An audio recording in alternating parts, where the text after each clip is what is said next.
Yan mga kabuhay OFW.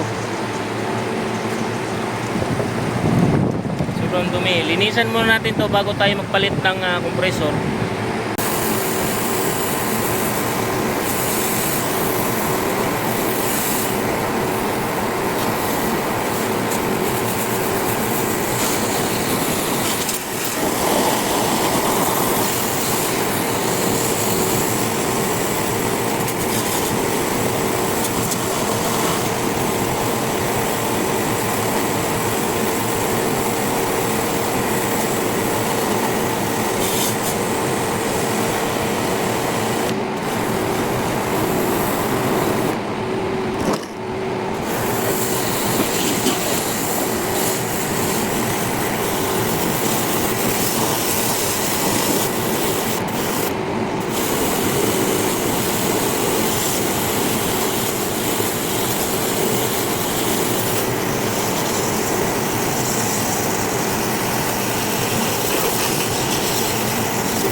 Hindi natin pinalutan ano naman yan?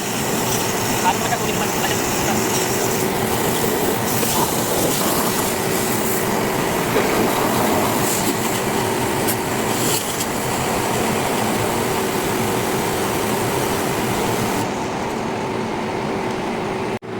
Yan mga kabuhay OFW, bakit ganito yung kulay ng paints niya, no? Dapat hindi naman talaga sana ganito ang kulay.